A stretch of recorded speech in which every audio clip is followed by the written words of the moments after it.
النهاردة هنعمل كيكة المكرونة بطريقة مختلفة وخفيفة احلى من البشاميل وكوب لبن بس. يلا على طول نشوف جهزناها ازاي. اول حاجة رفعنا المية على النار، ونزلت بنص معلقة من الملح، نزلت باربع كوبايات من المكرونة الاقلام، ونديهم تقليبة كده ونرفعهم بقى على نار متوسطة يستووا براحتهم. بعد كده بقى نجهز العصاج. قطعت بصل، انا جبت بصلتين كبار، ممكن بقى تضربيهم انت في الكبة او تقطعيهم على ايدك زي ما بتفضلي.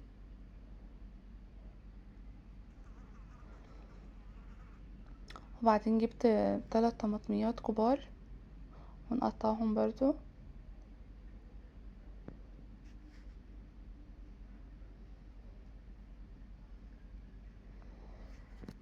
بعد كده بقى نروح على النار وننزل بالطاسة وعليها معلقتين كبار من الزيت، وننزل بالبصل نعطيله بقى تقليبة، واول ما يبتدي يدبل بنزل عليه بفصين كده من الثوم شرايح. بعد كده بقى بننزل باللحمة،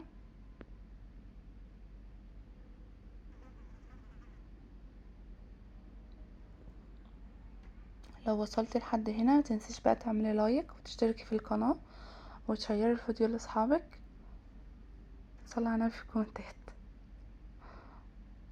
بعد كده خلاص المكرونة بقت سوا لحاجات بسيطة يعني، عشان لسه هتكمل سوا في الفرن. نسيبها بقى على جنب بقى تتصفى، ونرجع بقى للحمة.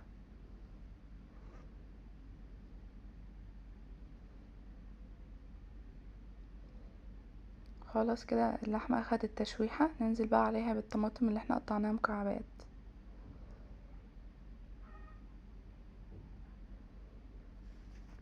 بعدين كانت صلصة عندي في الفريزر، نزلت كده بحوالي 3 معالق كده، ونديلهم بقى تقليبة ونسيبها تفك. بعد كده بقى نجهز البشاميل اللي على البارد. جبت كوباية وتلت كده، وتلات ارباع كوباية من مية المكرونة، وربع كوباية من الدقيق، والبيضتين، وفلفل اسود وبهارات، وشوية كاري صغيرين.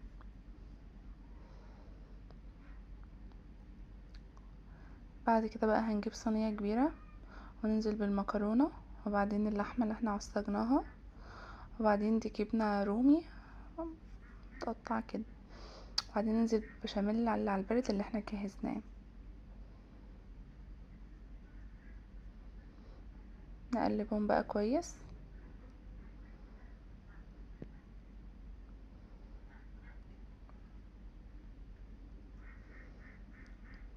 كده. خلاص دي ربع كوباية من اللبن على معلقتين كبار من القشطة وقلبتهم. دي اختياري، حابة عندك ضيفيهم، مش عندك ما تضيفهمش عادي.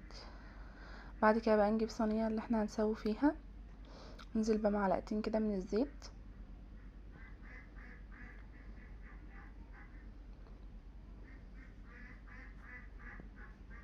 وبعد كده بقى ننزل بالمكرونة، وهنجيب عصير طماطم عصير كوبايتين من عصير الطماطم، وبنصفيهم قبل ما ننزل بيهم. بس كده، وبندخلها بقى الفرن على درجة حرارة 180 لمدة تلت ساعة. شايفين خطيرة. يلا بقى نقلبها.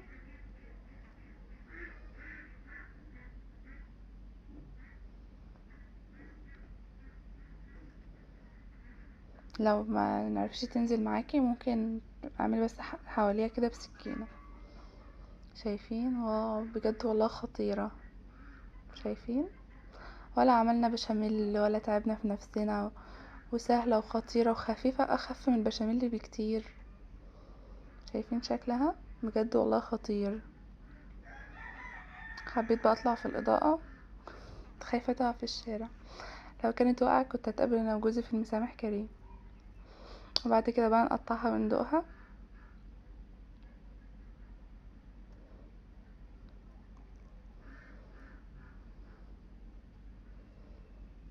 شايفين؟ بجد والله العظيم خطيرة، احلى من البشاميل بمليون مرة، والله العظيم بجد خطيرة وخفيفة مش تقيلة زي البشاميل.